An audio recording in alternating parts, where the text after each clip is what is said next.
1 करोड़ तुमको दे देता हूं।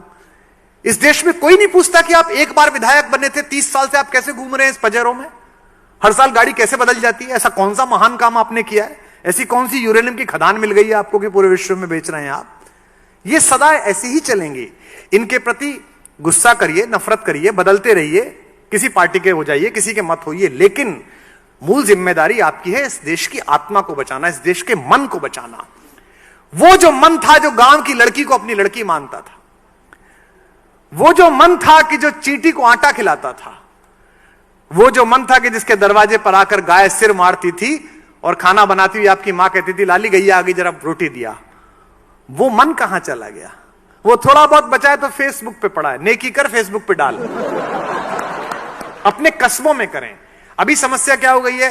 धर्म का मतलब, आध्यात्म का मतलब, गीता का, रामायण का, वेद का मतलब बुजुर्ग लोग, बूढ़े लोग, उनको धर्म की इतनी आवश्यकता नहीं है, क्योंकि धर्म को अप्लाई जिस फील्ड में करोगे वो तो जवान को चाहिए, वो तो युवा आदमी को चाहिए। तो आप सबके इस फाउंडेशन में नींव जो आपने कार्यक्रम रखा है, इसकी नींव में मनुष्यता का और भारतीयता का जल मिलाइए। जैसे नींव में नीचे जब घर में नींव पूजन होता है तो वो छोटा सा कछुआ रखा जाता है ना, चांदी का, एक सांप रखा जाता है, पंडित जी कहते हैं। तो इसके नीचे भी जो आप अपनी फाउंडेशन बना रहे हैं और जो लोगों की फाउंडेशन आप बनाने तैयार करेंगे, मैं आपको इनवाइट करता हूं और आपको बता दूं, अगर केवल 10 साल कोशिश कर ली, 20 साल कोशिश कर ली, तो मैं दावे के साथ कह सकता हूं कि अगर 19वीं शताब्दी इंग्लैंड की थी, 20वीं शताब्दी अमेरिका की थी, और हम लोगों ने 25 साल मेहनत कर ली, तो अगली 4-5 शताब्दियां हिंदुस्तान की होने वाली है, भारत की होने वाली है। क्योंकि सपने जीने वाला देश है, युवाओं का देश है, चिंता करने वाला देश है। अब तो साइंस भी कहती है कि लॉजिक और मैथमेटिक्स ब्रेन की जिस सेल से एक्टिवेट होते हैं उसके लिए बेस्ट एटमॉस्फेयर इंडिया में है। इसलिए वो क्या कह रहे हैं आपसे, स्कूलों में से मैथमेटिक्स हटा दीजिए।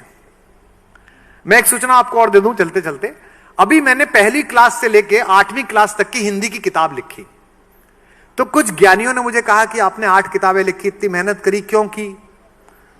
इससे तो आप कोई और किताब लिखते, रॉयल्टी में 5 करोड़ 10 करोड़ रुपए मिलते, इसमें तो कुछ मिलेगा नहीं, स्कूलों में भेजेंगे इनको। मैंने इसलिए वो किताबें तैयार की और इसलिए लिखी कि मैं किताब देख रहा था, बच्चे को कविता सिखाई जा रही थी, 10 साल की छोकरी लिए आम की टोकरी। Have you heard that? देती नहीं आम है, बताती नहीं दाम है।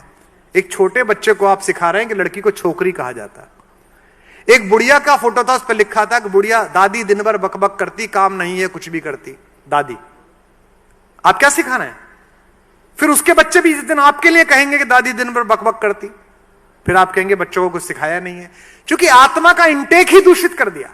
और मैंने इतनी रिसर्च की जी, इतना ज्यादा मैंने शोध किया कि मैंने एक छोटी सी कविता लिखी कि गर्मी में टिंकू दादी के घर से बीज घिए का लाया, आंगन के कोने में उसने जाकर बीज दबाया, पूरे घर ने मिलकर उसको खाद और पानी पिलवाया। ऐसी मैंने कविता लिखी। तो रात को सोचे सोचते मैंने सोचा ये तो गलत लिख दिया, दादी कैसे लिख दिया? अगर टिंकू दादी के घर गर्मियों की छुट्टी में जा रहा है, इसका मतलब दादी कहीं और रहती है और टिंकू मम्मी पापा के साथ कहीं और रहता है, ये तो गलत संदेश है।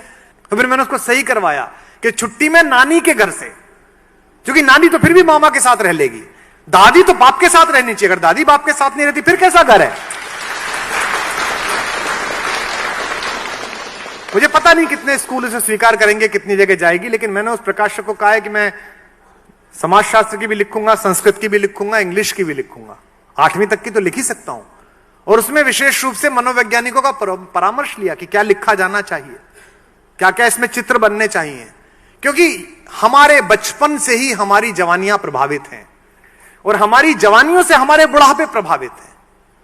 तो अगर बचपन में आपने बीज सही लगा दिया, सीड सही लगा दिया, युवक के अंदर सही लगा दिया, तो सब कुछ अच्छा हो जाएगा।